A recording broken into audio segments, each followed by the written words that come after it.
Hi hello வணக்கம் நண்பர்களே, இது உங்கள் டெப்ஸ் தமிழ். இன்னைக்கு நம்ம 2018ல் ரிலீஸ் ஆன லாஸ்ட் வின்டர் வி பார்ட்டட்ன்ற ஒரு ஜாப்பனீஸ் மிஸ்ட்ரி த்ரில்லர் மூவியை தான் பார்க்க போறோம். படம் என்ன ஏதுன்னு பார்க்கறதுக்கு முன்னால நம்ம போன வீடியோல ஒரு வார்த்தை தப்புன்னு தெரிஞ்சும் அதை நான் ரிப்பீட் மோட்ல யூஸ் பண்ணி உங்க எல்லாரையும் செம்மையா ஹர்ட் பண்ணிட்டேன்னு நினைக்கிறேங்க. நம்ம சேனல் ஆரம்பிச்சு இப்போ 6 வருஷத்தை நோக்கி டிராவல் ஆயிட்டு இருக்கா. இத்தனை வருஷத்துல நான் போடுற எல்லா வீடியோலையும் நீங்க கமெண்ட் பண்ணிட மாட்டீங்களான்னு ஏங்காத நாளே கிடையாது. அப்படி இருந்தும் போன வீடியோவுக்கு நீங்க போட்ட கமெண்ட்ஸ் எல்லாம் கண்ணுக்கு கூட தெரியாத அளவுக்கு முதல் முறையா மோசமான ஒரு நிலைமைங்க. நீங்க போட்ட முக்காவாசி கமெண்ட்ஸ் காட்டவே இல்லை. அந்த கமெண்ட்ஸ் எல்லாம் எங்க போச்சு, நீங்க என்ன போட்டீங்க, அதெல்லாம் எனக்கு தெரியாது. ஆனா ஒண்ணு தெரியும், நான் அந்த வார்த்தையை திரும்ப திரும்ப பயன்படுத்திடக்கூடாது. பட் அதை சொன்னா ஒரு ஃபன்னா இருக்குன்றதுக்காக கூட நான் அதை சொல்லங்க. அதான் ஸ்டார்டிங்லேயே கேரக்டரோட பேரே அதான்ட்டோம். ஸோ அப்படியே போயிடுன்னு சொல்லிட்டு தான் கேஷுவலா ஒரு ஃப்ளோலியே அடிச்சு விட்டேன். நம்ம சேனல் ஒரு குடும்ப சேனல்னு மூச்சுக்கு 300 தடவை சொல்லிட்டு இந்த மாதிரி பண்ணிடக்கூடாது. என்னால நிறைய பேர் முகம் சுழிச்சிருப்பீங்க. அதுக்கு ரொம்ப ரொம்ப சாரிங்க. இனிமேல் அந்த மாதிரி தப்பு நடக்காம பாத்துக்கிறேன். அவ்வளவுதான். மன்னிப்பு கடிதம் கொடுக்கறதுக்கே இவ்வளவு நேரம் ஆயிடுச்சு. இதுக்கு மேல நான் படத்தோட கதையை சொன்னா அது டபுள் ட்ரிபிள் ஃபோர்ஸ்னு போய்கிட்டே இருக்கும். சோ சிம்பிளா இது ஒரு ஸ்லோ பர்ன் த்ரில்லர். ட்விஸ்டெல்லாம் அருமையா இருக்கும். ஒரு பொண்ணு ஃபயர் ஆக்சிடென்ட்ல செத்து போறதுனால ஆரம்பிக்கிற மிஸ்ட்ரி எங்கெல்லாம் போகுது, எப்படியெல்லாம் முடியுதுன்றது தான் படத்தோட கதை. வாங்களேன். மழை அடிச்சா வரும் தண்டரு, சம்மருக்கு அப்புறம் வரது விண்டரு. இந்த படத்துல வில்லனா வரப்போற யார் இந்த குண்டரு. படத்துக்குள்ள போய் பார்த்துட்டு வந்துருவோம். அதுக்கு முன்னால நம்ம சீரிஸ் சேனலோட லிங்கை கீழே டிஸ்கிரிப்ஷன்ல கொடுத்துருக்கேன். புதுசா ஒரு சீரிஸும் ஆரம்பிச்சிருக்கோம். சீரிஸ் மேல விருப்பம் உள்ளவங்க சேனலை ஃபாலோ பண்ணி வீடியோஸ் பார்த்து என்ஜாய் பண்ணுங்க.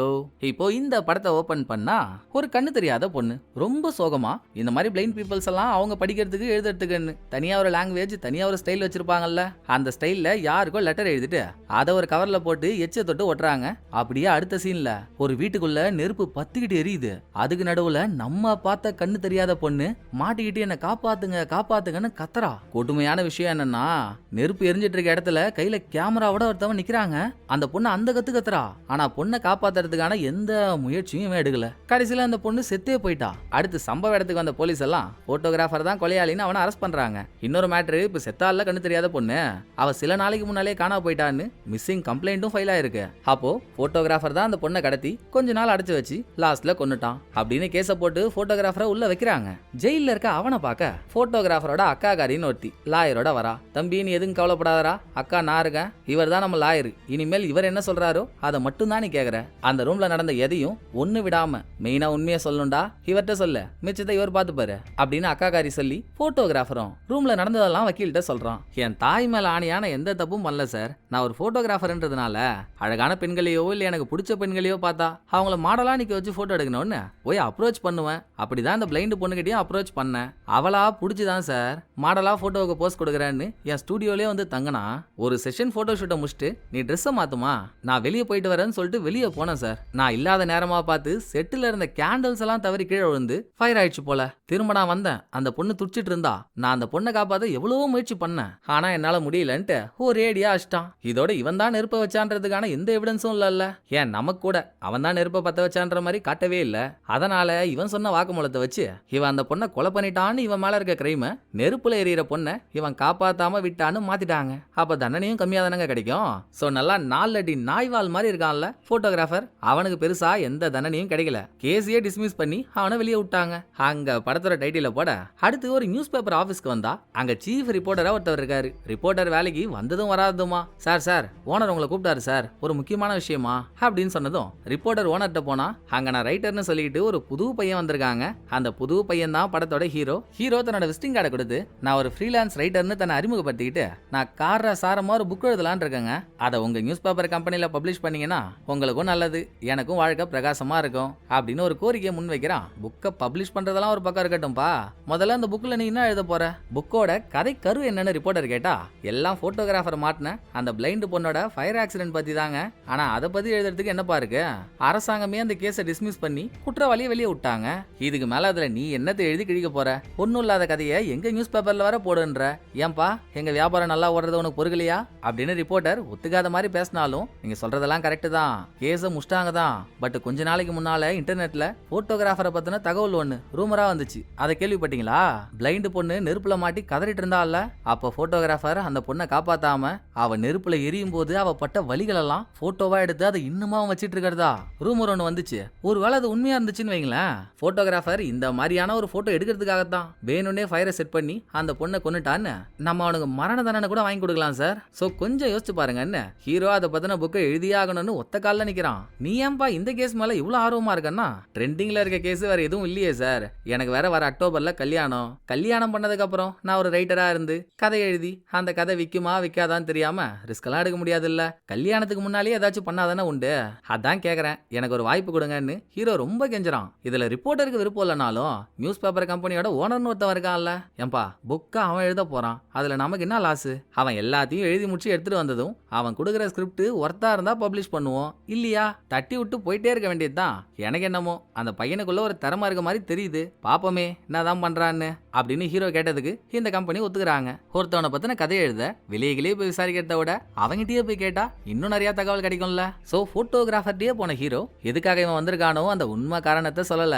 அதாவதுங்க, நீங்க எவ்வளவு பெரிய போட்டோகிராஃபர், 5 வருஷத்துக்கு முன்னால எரிஞ்ச பட்டர்ஃபிளை கூட்ட ஒன்ன போட்டோ எடுத்து அதுக்காக அவெல்லாம் கூட வாங்குனீங்க, உங்க மேல கொலைப்பழி விழுந்து அதை தாண்டி வெளியே வந்திருக்கீங்கன்னா உங்களை பத்தி பெருமையா ஒரு புக் எழுதணும்ல, அதான உசிதம். அதுக்கு தாங்க வந்திருக்கேன், அடிக்கடி உங்களை இன்டர்வியூ எடுக்கணும், பெர்மிஷன் கொடுத்தா நல்லா இருக்கும்னு ஹீரோ அநியாயத்துக்கு நடிச்சதும் ஹால் பார்க்க நல்லா பகல் நேர பஜனைக்கு வாங்கின அகல் விளக்கு மாதிரி இருந்தாலும் நல்லா பேசுறியே, உன் அப்ரோச் எனக்கு பிடிச்சிருக்கு, இந்தா என் கேட்டு சாவி, இனிமேல் நீ எப்ப வேணும்னா இங்க வரலாம் போலாம், ஃபுல் பர்மிஷன் கிராண்டட்னு போட்டோகிராஃபர் அடிக்கடி ஹீரோவுக்கு இன்டர்வியூ கொடுக்கறதா ஒத்துக்கிறான். இதுக்கப்புறம் போட்டோகிராஃபருக்கு தெரிஞ்ச ஒவ்வொரு ஆளையும் ஹீரோ தேடி போக ஃபர்ஸ்ட் இந்த பட்டாம்பூச்சிகள் எல்லாம் கலெக்ட் பண்ணி வைக்கிற வேலை பார்க்குற ஒரு ஆளுங்க. போட்டோகிராஃபர் எரிஞ்ச பட்டாம்பூச்சி கூட்டம் ஒண்ணு போட்டோ எடுத்து அது மூலியமா தானே பிரபலம் ஆனா, அதுல இவரோட தயவு ஏதாச்சும் இருக்கும்ல. சோ ஹீரோ அவர்கிட்ட போயிட்டு, உங்களுக்கு போட்டோகிராஃபர் எப்படிங்க தெரியும், அவனை பத்தி இன்னும் என்னெல்லாம் தெரியும்னு விசாரிச்சதும், நான் அவனை ஒரு பார்ட்டியில தான்ப்பா மீட் பண்ணேன், நான் பட்டாம்பூச்சியை கலெக்ட் பண்ற வேலை பாக்குறேன்னு தெரிஞ்சதும் அவனுக்கு அதெல்லாம் போட்டோ எடுக்கணும்னு ஆசைன்னா சரின்னு நான் அவனை இங்க கூட்டின்னு வந்து வச்சிருந்தேன். எப்போ பாரு பட்டாம்பூச்சிகளுக்கு முன்னால நின்று சலிக்கவே மாட்டான்ப்பா, அதை போட்டோ எடுத்துக்கினே இருப்பான். போக போக எனக்கே அவனை பார்த்து பயமாயிடுச்சு. ஒரு இடத்துல போட்டோ எடுக்க நின்ட்டான்னா அவனுக்கு ஏத்த சரியான ஷாட் அமைற வரைக்கும் சோறு தண்ணி கூட எடுத்துக்க மாட்டான், மயக்கமே ஆனாலும் அப்படியே நிப்பான். இது சரி வராது ராசா, நீ போக போக ஓவரா பண்ற, ஆளை விடு, இனிமேல் நீங்க வரவே வராத அப்படின்னு அவனை நான் அனுப்பி விட்டேன்ப்பா. அதான் அவனை பார்த்தத லாஸ்ட், அதுக்கப்புறம் பார்க்கல இப்படின்னு இவர் சொல்றதெல்லாம் வச்சு புரியுற ஒரே விஷயம், போட்டோகிராஃபர் ஒரு நல்ல போட்டோ எடுக்கிறதுக்காக என்ன வேணும்னா பண்ணுவான், அவனையே வருத்திக்கிறான்றப்போ எதிரில் இருக்கவங்கள வருத்த எந்த எக்ஸ்ட்ரீமுக்கு வேணும்னா போவான் தானே. சோ ஃபர்ஸ்ட் விட்னஸோட வாக்குமூலம் இப்படி முடிய, அடுத்து போட்டோகிராஃபரோட பாஸ்டெல்லாம் நோன்னா, போட்டோகிராஃபர் அவன் அக்கா 2 பேருக்கும் 10 வயசா இருக்கும்போது போட்டோகிராஃபரோட அப்பாவை வீடு பூந்து ராபரி பண்ண வந்து யாரோ ஒருத்தவங்க கத்தியால குத்தி கொன்னு போட்டு போயிட்டாங்க. இந்த சம்பவத்துல போட்டோகிராஃபர் அவன் அக்கா அவங்களுக்குமே காயம் ஏற்பட்டிருக்கு. திருட வந்தவன் அவங்களையுமே ஒரு தடவை கத்தியால குத்தி இருக்கான். பட் இவங்க தப்பிச்சிட்டாங்க, அப்பா அவுட்டு. கொலைகாரன் யாருன்னு இன்னைய தேதி வரைக்கும் கண்டுபிடிக்கல. இந்த தகவல்லாம் பார்த்துட்டு மறுநாள் போட்டோகிராஃபருக்கு தெரிஞ்ச 2வது விட்னஸ் ஹீரோ பார்க்க போறான். இவன் போட்டோகிராஃபரோட ஸ்கூல் படிச்ச கிளாஸ்மேட்டுங்க. போட்டோகிராஃபர் மேல இவனுக்கு எத்தனை நாள் வன்மமோ, அவன் பேரை ஹீரோ எடுத்ததுதான் கழுவி ஊத்துறான். அவன் கிடக்குறாங்க ஜலபுல ஜங்கு மலமல மங்கு பொறுக்கி பயங்க. அவன் எப்படா பொண்ணு கிடைக்கும் எங்கடா பொண்ணு கிடைக்கும்னு அலைவான். அது கூட தனியா சுத்துற பொண்ணுங்களை பிடிக்க மாட்டானே. ஆல்ரெடி ஒரு பொண்ணு யாரையாவது லவ் பண்ணுதுன்னு வைங்களேன், வேணும்னே அந்த பொண்ணை தான் டார்கெட் பண்ணி பேசி வசியம் பண்றான். அந்த டைம்ல என் கேர்ள் ஃப்ரெண்ட கூடங்க எனக்கே தெரியாம பேசி வசியம் பண்ணி அதுல இருந்து அந்த பொண்ணு என்ன பாக்குறதே இல்ல. நானும் இந்த கடுப்புல அவங்க கூட பேசுறதே நிறுத்திட்டேன். சோ மத்தவங்களுக்கு சொந்தமான பொண்ணு மேல போட்டோகிராஃபருக்கு அதிகப்படியான ஆசை வரும்னு ஒரு ஸ்டேட்மெண்ட் கொடுக்குறானா, அதோட நிறுத்தல. அக்கா தம்பி 2 பேருக்கும் 10 வயசா இருக்கும்போது இவங்க அப்பா இறந்துட்டாருல்ல, இவங்களும் காயம்பட்டு ஹாஸ்பிட்டல்ல தானே இருந்தாங்க.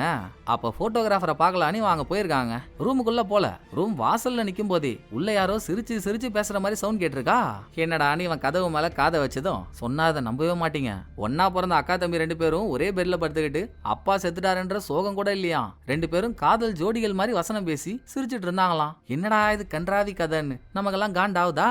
அதோடையும் அவன் சொல்றது நிக்கல, இன்னொரு முக்கியமான ட்விஸ்டையும் சொல்றான். இவனுக்கு தெரிஞ்ச வரைக்கும் அந்த டைம்ல ரூமர் ஒண்ணு வெளியே வந்திருக்கு. அதாவது அந்த 2 பேரோட அப்பா உயிரோட இருக்க வரைக்கும் பையன் பொண்ணு 2 பேரையும் பாலியல் ரீதியா துன்புறுத்திருக்காருன்னு. ஆஹா, மேபி கிளாஸ்மேட் சொல்றது உண்மையா இருந்தா 2 பசங்களே சேர்ந்து அவங்க அப்பாவை கொலை பண்ணிருக்க கூட எக்கச்சக்கமான வாய்ப்பு இருக்கு. இங்க கிளாஸ்மேட் சொல்றத கன்ஃபார்ம் பண்ற மாதிரி அந்த பக்கம் அக்கா காரிங்க, அவ அடிக்கடி பிசினஸ் விஷயமா வெளிநாட்டுக்கு போயிடுவா, எப்பவாச்சுதான் இங்க வருவா. அப்படி இப்ப இங்க வந்திருக்கா. போட்டோகிராஃபரை போய் பார்த்ததும் 2 பேரும் அக்கா தம்பி மாதிரியே நடந்துக்கல. 2 பேருக்குள்ள காதல் கசமுசா.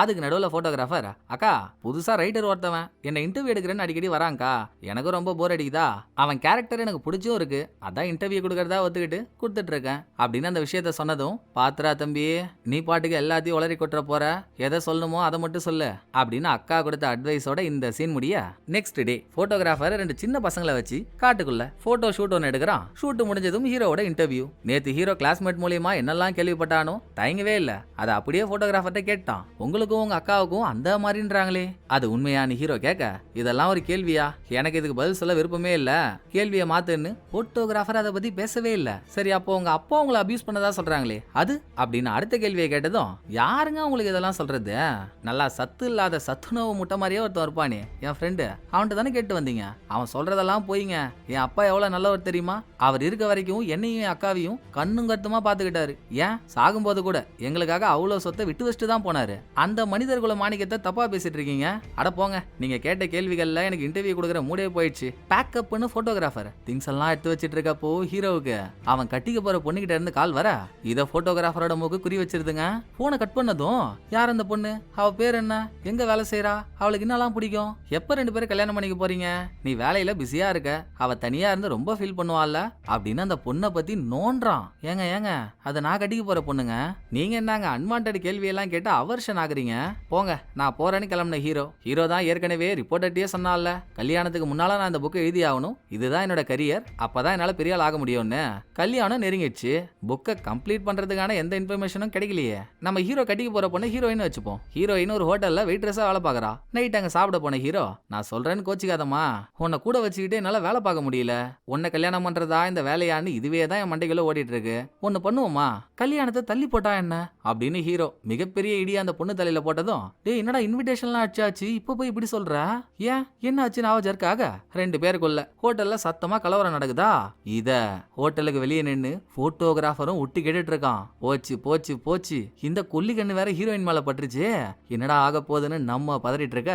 அடுத்த நாள் ஹீரோ 3வது விட்னஸ் இன்டர்வியூ எடுக்க போறாரு. இவர் ஒரு எக்ஸ் போலீஸுங்க. பல வருஷத்துக்கு முன்னால போட்டோகிராஃபர் அக்கா அவங்களோட அப்பா இறந்தாருல்ல, அந்த கேஸை இன்வெஸ்டிகேட் பண்ணதே இவர் தான். சோ சார்வால், நீங்க பண்ண இன்வெஸ்டிகேஷன்ல யார் அந்த கொலைகாரனே தெரியாம போயிடுச்சு இல்ல, எனக்கு ஒரு சந்தேகம் சார்வால், பசங்க 2 பேரும் அப்பாவால அபியூஸ் அனுபவிச்சதா அரசல் புரசலா பேசிக்கிறாங்க. சோ அப்பாவோட டார்ச்சர் தாங்காம பசங்களே அவரை கொண்டு இருந்தா, பண்றதையும் பண்ணிட்டு வேற யாரோ வந்து இந்த கொலையை பண்ணாங்கன்னு உருட்டி இருந்தா நீங்க என்ன நினைக்கிறீங்கன்னு ஹீரோ கேட்டதும், காலடி காவா மாதிரி ஒரு வாயை வச்சுக்கிட்டு அதுல இருந்து என்ன வேணா பேசுவியாப்பா நீ, எப்படிப்பா இதுக்கு சாத்தியம், அந்த டைம் பசங்க 2 பேருக்கும் 10 வயசுப்பா, இவங்களால எப்படி கொலை பண்ணிருக்க முடியும், நோ நெவர், கடல்லே இல்லையா அப்படின்னு ஹீரோ சொன்னதை ஒத்துக்காம எக்ஸ் போலீஸ் போயிட்டாரு. இது வரைக்கும் கண்டுபிடிச்ச விஷயத்தெல்லாம் ஹீரோ ஓனர் ரிப்போர்ட்டர் அவங்கள்ட்ட போய் சொன்னதும், என்னப்பா சொல்ற, 10 வயசா இருக்கும் போதே அக்கா தம்பி 2 பேரும் சேர்ந்து அப்பாவை கொண்டாங்களா, நம்புற மாதிரி இல்லையேப்பா, சரி நாங்களே நம்பினாலும் அதுக்கு எவிடன்ஸ்னு ஒண்ணு வேணும்ல, கட்டுக்கதையா சொன்னா யார் நம்புவா, எவிடன்ஸை கலெக்ட் பண்ணி எடுத்துருவான்றாங்க. எவிடன்ஸுக்கு நான் எங்கெங்க போவேன், எனக்கு தெரிஞ்ச வரைக்குங்க 10 வயசா இருக்க அவங்க அப்பாவை கொலை பண்ணிருக்க வாய்ப்பு இல்லாம இருந்தாலும் கூட ஒரு கூட்டாளியை வச்சுக்கிட்டு அவன் இந்த கொலைக்கு ஹெல்ப் பண்ணிருக்க சான்ஸ் ஏக போகமா இருக்குங்க, பூடிக்கிறேன், கூடிய சீக்கிரம் எல்லாத்தையும் பிடிக்கிறேன் அப்படின்னு கிளம்பின ஹீரோ போட்டோகிராஃபரோட வீட்டுக்கு வராரு. அங்க புக் ஷெல்ஃப்ல நிறைய புக் இருக்கு. அதுல ஒரு புக்கை ஹீரோ கையில எடுக்கும் போதே போட்டோகிராஃபர் வந்துடுறான். என்னங்க புக் இது, இதோட கதை என்னன்னு ஹீரோ கேட்க, அது ஒரு பழங்கால பெயிண்டரை பத்தின கதைப்பா, அவருக்கு எப்படியாவது யாராலையுமே வரைய முடியாத ஒரு பெயிண்டிங்கை வரையணும்னு ஆசை. அவர் வரைய போற பெயிண்டிங்கை ஒரு கதையா ரெடி பண்ணி ஒவ்வொரு செக்மெண்ட்டியா நடத்தி அதை பெயிண்டிங்கா வரைஞ்சிட்டு இருந்தாரு. அதுல ஒரு செக்மெண்ட்லயோ ஒரு பொண்ணை உயிரோட எரிய வச்சு அவ எரியும் போதே அதை பெயிண்டிங்கா வரையணும்ன்ற மாதிரி இருந்துச்சு. யார் அதுக்கு ஒத்துப்பா, ஆள் இல்லைன்னதும் பெயிண்டர் அவரோட சொந்த பொண்ணையே நெருப்ப வச்சு கொளுத்தி அந்த பொண்ணு வழியில துடிச்சிட்டு இருக்கும் போது அதை பெயிண்டிங்கா வரைஞ்சு முடிச்சிட்டாருப்பா. அவர் தான் என்னோட இன்ஸ்பிரேஷன், நானும் அவரை மாதிரியே போட்டோ எடுக்கணும்னு சொல்லிட்டு தான் அந்த பிளைண்டு பொண்ணை எரிய வச்சு அதை போட்டோவா எடுத்தேன். போட்டோ கூட நீ என்கிட்ட தான் இருக்கு பாக்குறியா அப்படின்னு தப்ப ஒத்துக்கிட்டவன் ஒரு போட்டோவை அப்படின்னு தப்ப ஒத்துக்கிட்டவன் பிலிமா இருந்த ஒரு போட்டோவை கழுவுறான். ஹீரோவுக்கெல்லாம் மூச்சே நின்னு போச்சு. ஐயோ ஐயோ ஐயோ ஐயோன்னு பதறிக்கிட்டே இருந்தா போட்டோகிராஃபர் சொன்ன மாதிரி அது பிளைண்ட் பொண்ணு எரியும் போது எடுத்த போட்டோவே இல்ல, வேற போட்டோ. அவன் சும்மா ஹீரோவை கலாய்ச்சிருக்கான். நல்லா கிருமி போஜனத்தை அனுபவிக்க வேண்டிய கீரி புள்ள மாதிரி இருந்துகிட்டு நீ பண்ணாலும் பண்ணிருப்படா, கடைசியா 5 வருஷத்துக்கு முன்னால எடுத்த போட்டோவுக்கு அவார்டு வாங்கின, அதுக்கப்புறம் நீ எடுத்த நல்ல போட்டோன்னு எதுவுமே இல்லையே. சோ நல்ல போட்டோ எடுக்கணும்ன்றதுக்காக நீ வேணும்னே கூட அப்படி பண்ணிருக்கலாம். போட்டோ எடுக்க துப்பு இல்ல, அதுக்கு அடுத்தவங்க உயிரை எடுக்க பாக்குற இப்படின்னு ஹீரோ போட்டோகிராஃபரை உசு பேத்தனாரு பாருங்க. அவன் கடுப்பாய் ஹீரோவோட சட்ட காலரை பிடிக்கிறான். அவன் கோவப்படுறத பார்த்தாலே ஹீரோ சொல்றது உண்மைன்ற மாதிரி தெரியுதா. இதை அப்படியே ஹீரோ ரிப்போர்ட்டர்ட்ட சொல்லிட்டு, போதுமான அளவுக்கு நான் எல்லாரையும் பார்த்துட்டாங்க, அடுத்து நான் பார்க்க வேண்டிய ஆள் போட்டோகிராஃபரோட அக்கா தான், எப்படியாவது அவங்கள பார்க்கணும், அதுக்கு அப்பாயின்மெண்ட் வாங்கலான் இருக்கேன் அப்படின்னு சொல்லிட்டு போறான். அடுத்த ரிப்போர்ட்டர் எங்கேயோ போய் யார் வீட்டு கதவையோ தட்ட, கதவை திறந்தா ஒரு கலவரமான ட்விஸ்ட். அங்க இருக்கிறது போட்டோகிராஃபரோட அக்காங்க. ரிப்போர்ட்டர் உள்ள போனதும் அக்கா ஒரு மாத்திரை எடுத்து கொடுக்குறா. அதுல போட்டோகிராஃபரும் ஒன்னு போட்டுக்கிறான், அக்கா கறி ஒன்னு போட்டுக்கிறா. 2 பேரும் மாத்திரையை போட்டதும் போதையில மிதக்குறாங்க. பிளஸ் இவங்களுக்குள்ள கிங்கினி மிங்கினியும் நடக்க அப்படியே படம் ஒரு குட்டி பிளாஷ்பேக் போதுங்க. ரிப்போர்ட்டர் ஒரு 15-16 வயசு பையனா ஸ்கூல்ல படிச்சிட்டு இருக்கும்போது ஒரு நாள் அக்கா கறி காவியோட வீட்டுக்கு போயிருக்கான். அங்க என்னடான்னா சின்ன பையனா இருந்த போட்டோகிராஃபரோட மூஞ்சில ஒரு சைடு முழுக்க காயம். இவங்க 2 பேரும் சேர்ந்து ஜன்னல் வழியா போய் எட்டி பார்த்தா உண்மையாவேங்க போட்டோகிராஃபரோட அப்பா சின்ன பொண்ணான அக்காக்காரிய பாலியல் தொல்லை பண்ணிட்டு இருக்கான். சோ அப்பையில இருந்தே அந்த 2 பேரும் போட்டோகிராஃபர் இவங்களுக்குள்ள ஒரு சிங்க் இருக்கதான் செஞ்சிருக்கு. அடடா, இது தெரியாம ஹீரோ எல்லாத்தையும் அவங்கிட்ட போய் சொல்லிட்டு இருக்கானே.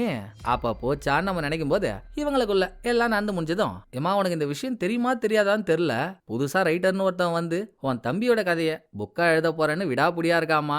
ஆளை பார்த்தா வேற டேஞ்சர் டைபாலிக் மாதிரி இருக்கான். அவன் எக்கு தப்பா ஏதாவது எழுதி அது புக்கா வெளியே வந்தா உன் தம்பியோட வாழ்க்கை தான் கேள்விக்குறி ஆயிடும். 10 குறைக்கு ஒன்ன வேற பார்க்கணும்ன்றான். அவன் உன்னை எப்படி பார்க்க ட்ரை பண்ணாலும் முடியவே முடியாதுன்ற, புரியுதா அப்படின்னு ரிப்போர்ட்டர் சொல்லவே, ஆமாண்டா என் தம்பியும் சொன்னா போர் அடிக்குதுன்னு ஒரு ரைட்டருக்கு இன்டர்வியூ கொடுத்துட்டு இருக்கான்னு. இப்ப அவர் என்னைய பார்க்கணும்னு ஆசைப்படுறாப்லையா? நீ அவன் விசிட்டிங் கார்டை கூட, நான் திரும்ப லண்டன் போறதுக்கு முன்னால அவனை ஒரு 8 பார்த்துட்டு போயிடுறேன். அவனால மட்டும் இல்ல வேற எவனாலையும் என் தம்பியோட வாழ்க்கை பாதிக்கப்படக்கூடாது. இவனால ஆகாம இருக்கணும்னா நான் அவனை போய் பார்த்துதான் ஆகணும்னு ரிப்போர்ட்டர் வேணானாலும் இவ கேட்க மாட்டா. விசிட்டிங் கார்டை வாங்கிட்டு போய் ஹீரோ வீட்டு முன்னால நிக்கிறா. அப்ப ஹீரோவும் வீட்டு வாசலுக்கு வர, நீ தான் பார்க்கணும்னு ஆசைப்பட்டவனாப்பா, தோ வந்துட்டேன், என்ன கேள்வி கேட்கணும் கேளு அப்படின்னு இன்டர்வியூ கொடுத்து அந்த சீன் முடிய அடுத்த நாள் போட்டோகிராஃபர்ட்ட வந்த ஹீரோ, ப்ரோ நேத்து நைட்டு உங்க அக்கா வந்து என்ன மீட் பண்ணாங்க ப்ரோ. அவங்கள்ட்ட சில பல கேள்வி எல்லாம் கேட்டேன். அவங்க சொன்னதுல எனக்கு ஒரு சந்தேகம். இப்போ உங்களை இன்டர்வியூ எடுக்கலாமான்னு கேட்கும்போது, இல்லப்பா நான் ஒரு முக்கியமான வேலையா வெளியே போறேன், மூடு இல்ல, நாளைக்கு பாத்துக்கலாம். அப்புறம் எனக்கு தெரிஞ்ச ஒருத்தவர் இந்த ஷோ டிக்கெட்டை என்கிட்ட கொடுத்தாரு, எனக்கு போக இன்ட்ரெஸ்ட் இல்ல, நீ வச்சுக்கோ, உன் ஆளோட போயிட்டு வா அப்படின்னு போட்டோகிராஃபர் ஒரு ஷோ டிக்கெட்டை கொடுத்து, ஆல்ரெடி கல்யாணம் வேணானதுல ஹீரோயின் கொலகான்ல இருப்பா, கோவமா இருப்பா, அட்லீஸ்ட் அவளை அந்த ஷோவுக்கு கூட்டு போயாச்சு கன்வின்ஸ் பண்ணலாமேன்னு ஹீரோ ஹீரோயினை கூட்டிக்கிட்டு அந்த ஷோவுக்கு வந்தா இவங்களுக்கு முன்னாலேயே போட்டோகிராஃபர் அங்க வந்து நிக்கிறாங்க.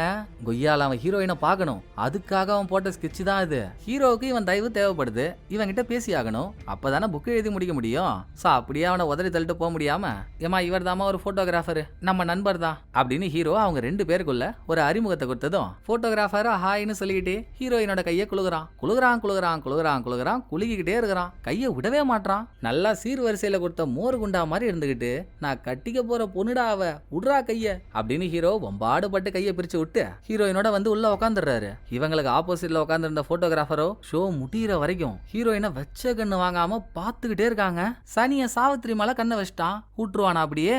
மறுநாள் ஹீரோயின் வேலை செய்யற ரெஸ்டாரண்ட்டுக்கே வந்து ஹீரோயின் தான் ஏற்கனவே போட்டோகிராஃபரா பாத்துருக்காள்ல, அதனால பார்த்ததும் சகஜமா பேசுறா. இதான் சாக்குன்னு நான் சுத்தி வளைச்செல்லாம் பேச விரும்பலங்க. அழகான பொண்ணுங்களை பார்த்தா அவங்கள மாடலா போட்டோ எடுக்கிறது என்னோட வழக்கம். நீங்களோ கொஞ்ச நெஞ்ச அழகாவா இருக்கீங்க, கொல்ல அழகா இருக்கீங்க.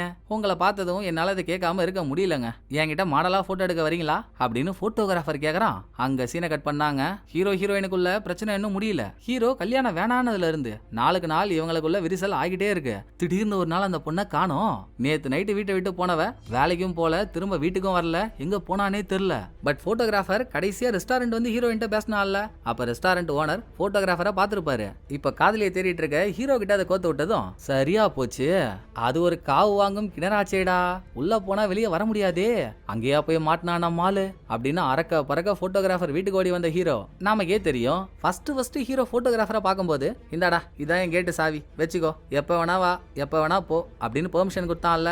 இப்ப அந்த சாவியை கேட்ல போட்டா ஒர்க் ஆகவே இல்ல. ஹீரோ கதவுக்கு வெளியவே நின்னு கத்துறாரு. போட்டோகிராஃபரும் வெளியே வரான். எங்கடா என் ஆளு, அனுப்பிடுறாவளே என் கூட, எனக்கு அவதாண்டா முக்கியம்னு ஹீரோ வாக்குவாதம் பண்ண, டேய் நான் என்னமோ ஆளை கட்டாயப்படுத்தி இங்க வச்சிருக்க மாதிரி பேசுற, அவளா விருப்பப்பட்டு தான் இங்க வந்தா, இப்ப கூட உன்னை பார்க்க பிடிக்கலன்னு கிளம்ப சொல்லி என்கிட்ட சொல்லிதான் அனுப்புனா, போ போ இங்க நின்று டைம் வேஸ்ட் பண்ணாதன்னு போட்டோகிராஃபர் ஹீரோவை துரத்துறான். ஹைலைட் என்னன்னா இது எல்லாத்தையும் ஹீரோயின் மேல இருந்து பார்த்துட்டு தாங்க இருக்கா. அது ஒரு அறிவு கெட்ட அம்மனி. போட்டோகிராஃபர்ட்ட மாட்டிக்கிட்டா என்ன ஆகும் தெரியல. ஹீரோவை அப்படியே விட்டுற முடியுமா? ஏதாவது பண்ணி அவளை மீட் எடுக்கணும்ல. சோ ஹீரோ போலீஸ் ஸ்டேஷன் போய் கம்ப்ளைண்ட் பண்ண, அவர் வந்து விசாரிக்கும் போதும் ஹீரோயின் ஸ்ட்ரிக்டா சொல்லிட்டா, நான் விருப்பப்பட்டு தாங்க இங்க இருக்கேன், எனக்கு ஹீரோவை பார்க்க பிடிக்கல, அவங்க கூட பேச பிடிக்கல, சோ விட்டுருங்கன்ட்டா. போலீஸும் ஒன்னும் பண்ண முடியாதுன்னு கையை விரிச்சதும் நாலொரு மேனியும் பொழுதொரு வண்ணமும் ஹீரோ போட்டோகிராஃபரோட வீட்டுக்கு வெளியவே தான் தவமா தவம் கிடக்குறாரு. இன்னமும் ரிப்போர்ட்டருக்கு இந்த விஷயம் தெரியாது இல்லையா?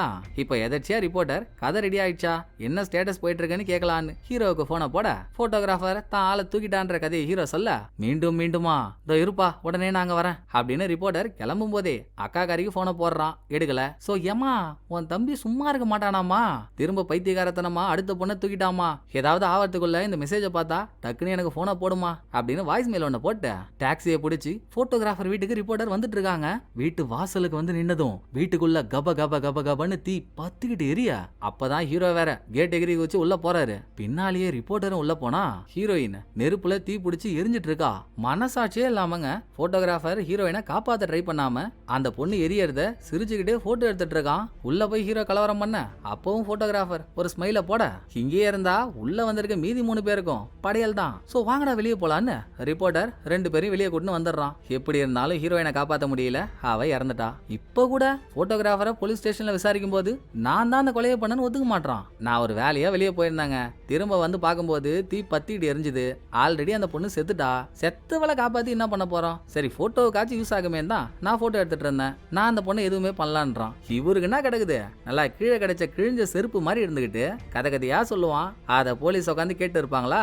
அதுலயும் இதுக்கு முன்னால அவன் எந்த கிரைம்ல மாட்டினானோ எக்ஸாக்டா அதே மாதிரி இன்னொரு கிரைம் நடந்ததும் நீதாண்டா. இந்த பொண்ணை மட்டும் இல்ல, இதுக்கு முன்னால அந்த பிளைண்ட் பொண்ணை கொன்னது கூட நீயா தான் இருப்ப. போன வாட்டி தப்பிச்சிட்ட, இந்த வாட்டி வா உன்னை உள்ள வச்சு உரிச்சு எடுக்கிறேன் அப்படின்னு போட்டோகிராஃபரை ஸ்ட்ரிக்டா மிரட்டின போலீஸ் இந்த பக்கம் ஹீரோ கிட்ட வந்து ரொம்ப சாரிப்பா, நீ அப்பவே சொன்ன அவன்கிட்ட இருந்தா அவன் ஆளுக்கு டேஞ்சர்ன்னு, நான் தான் பெருசா எடுத்துக்காம விட்டேன். இதுதான்ப்பா பாடியில இருந்து எடுத்த திங்ஸ், இதை பார்த்து செத்த பொண்ணு ஹீரோயின் தானா இல்லையான்னு நீ தான் கன்ஃபார்ம் பண்ணும் அப்படின்னு அந்த திங்ஸ் எல்லாம் காட்டுறாங்க.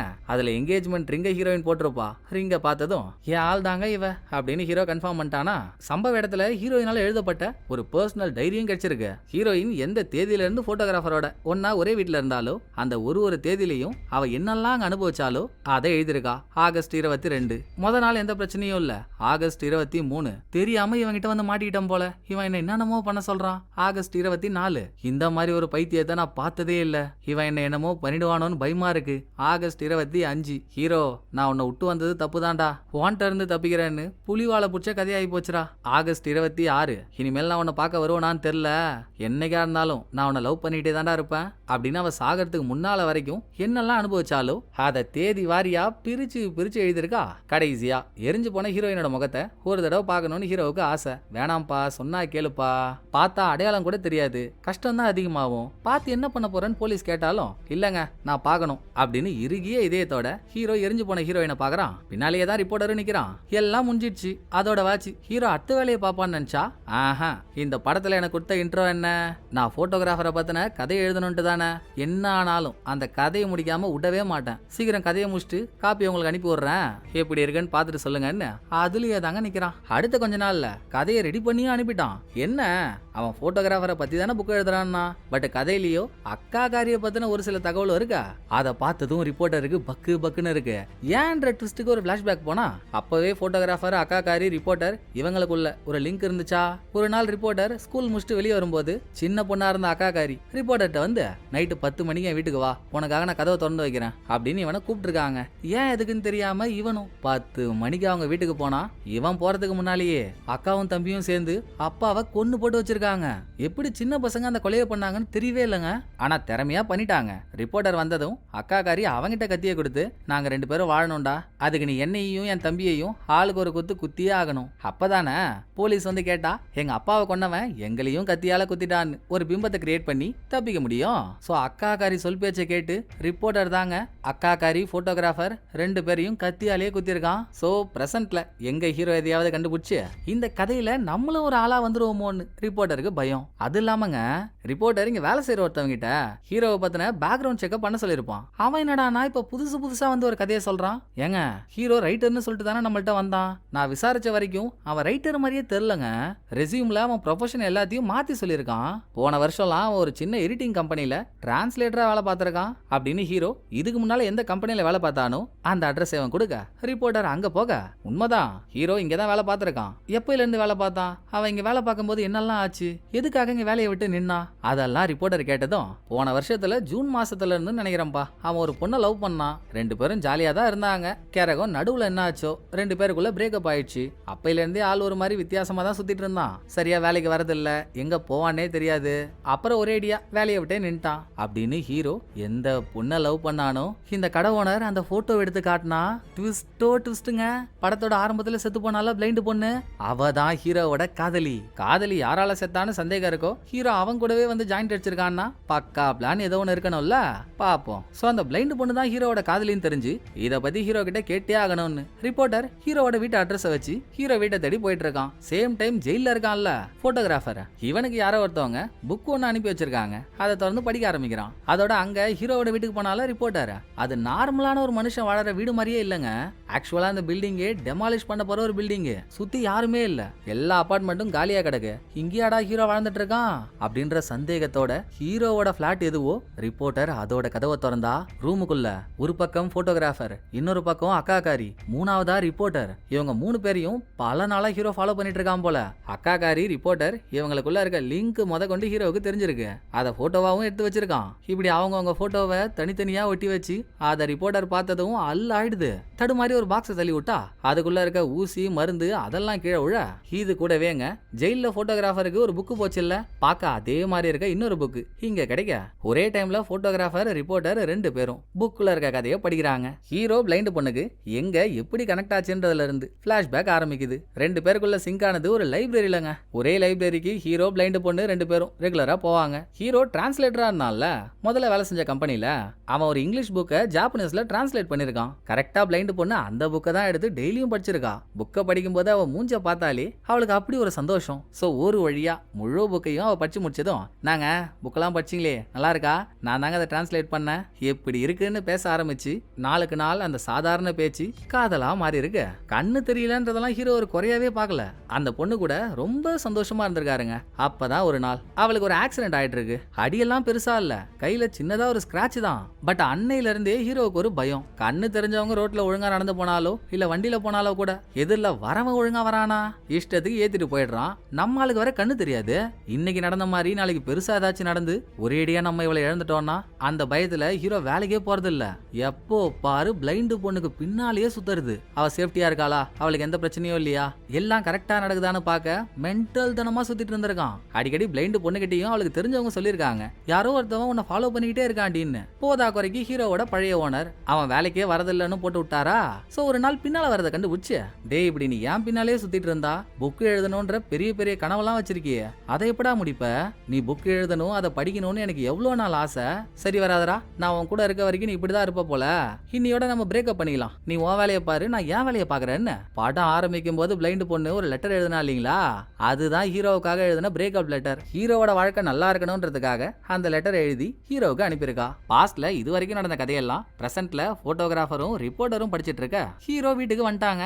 வாங்க தெளிவா, நீங்க எப்படி என்ன தேடி வருவீங்கன்னு தெரியும், அதான் போட்டோகிராஃபருக்கு அனுப்புன மாதிரி உங்களுக்கு அனுப்பாம இந்த புக்கை இங்கேயே வச்சிட்டேன், படிச்சிங்களா, எது வரைக்கும் படிச்சிருக்கீங்க அப்படின்னு ஹீரோ செம்ம நக்கலா பேச்ச போட்டதும் புரியுதுரா தம்பி, இப்ப புரியுது, பார்க்க நல்லா பால்வாடி பழைய சோறு மாதிரி இருந்தாலும் உன் ஆளை போட்டோகிராஃபர் கொண்டுட்டான், அதுக்கு அவனை பழி வாங்கணும்னு என்னெல்லாம் ஆக்டிங் போட்டுட்டு வந்திருக்க நீ, உனக்கு ஏன்டா இந்த தேவையில்லாத வேலைலாம் அப்படின்னு ரிப்போர்ட்டர் கேட்டதும் பின்ன கேட்க நாதி இல்லைன்னா அந்த பொண்ணை என்ன வேணும்னா பண்ணலாம், நான் பார்த்துட்டு சும்மா இருக்கணுமா, போன விண்டர்லயே என் ஆளுக்கு என்ன ஆச்சுன்ற முழு கதையை எனக்கு தெரிஞ்சு போச்சு அப்படின்னு ஹீரோ ஒரு பிளாஷ்பேக் ஆரம்பிக்கிறான். பிளைண்ட் பொண்ணு இறந்த விஷயத்த டிவி நியூஸ்ல பார்த்ததும் ஹீரோ ஒட்டஞ்சு போயிட்டான். இதுக்கு காரணம் போட்டோகிராஃபர்னு சொல்லி அவனை அரெஸ்ட் பண்ணி அப்புறம் ரிலீஸும் பண்ணிட்டாங்கல்ல, அதுக்கு நியாயம் கேட்ட அக்கா காரிக்கிட்ட அப்பவே ஹீரோ போயிட்டான். நான் தாங்க அந்த செத்த பொண்ணோட லவ்வரு, எப்படிங்க உங்க தம்பி இந்த மாதிரி பண்ணலாம், நியாயமாங்க இது, ஏங்க அப்படி பண்ணா அப்படின்னு நியாயம் கேட்டு போனதும் அக்கா காரியெல்லாம் எந்த அடுக்குல வைக்கிறதுனே எனக்கு தெரியலங்க. வந்த ஹீரோவை தனியா ஒரு ரூமுக்கு கூட்டு போயிட்டு இதுக்கு முன்னாலேயே ரிப்போர்ட்டரும் இவளும் ஒரு மாத்திரை எடுத்து போதையாகி